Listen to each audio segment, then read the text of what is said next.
Welcome back to Vancouver. Last night we saw exactly why women's figure skating is the Winter Games' most popular event. Raw emotion, record scores, and a historic jump.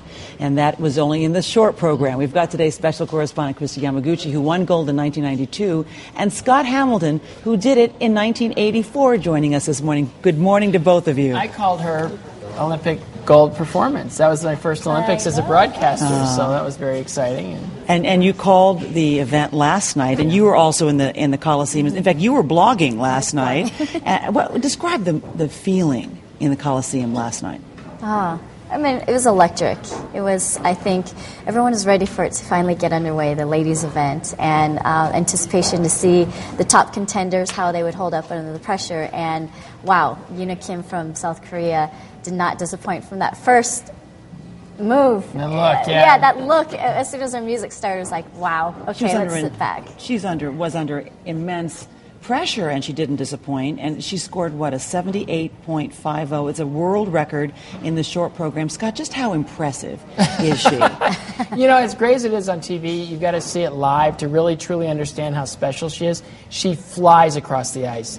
There is absolutely no hesitation when she goes into these jumps, and they cover so much ice. You know, when you look at her compared to like a Mao Asada, Mao's brilliant, but much slower, much smaller, and doesn't have that same kind of up into the third level impact that Yuna has. And Yuna, everything she does in skating, everything is perfect. And it's kind of, how did this happen? I mean, there's no tradition of women's figure skating in Korea. They've had really good skaters in the past, but nothing like this. And so she doesn't need a triple axel, as Mao Asada has. Well, ironically, her combination, the triple toe combination, actually garners more points than Mao's triple axel double toe combination. So, interesting analogy there, but she does have, like Scott says, other qualities that are beyond the other skaters. The speed, the power, and, just the overall presence, I think, on the ice is so commanding. Which is not to say that Mao Asada is a shirker. I mean, my goodness, what a beautiful skater. She's from Japan,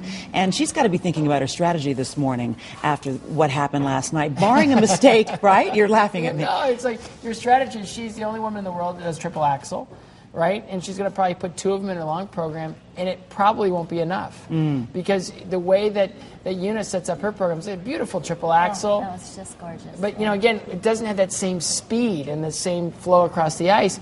It's amazing skating, but when you put them side by side and you compare them, Mao's got to be thinking, there's nothing I can do. I just gave her everything I had in the short program. She skated right after me, directly after me. She heard my scores. She knew they were great.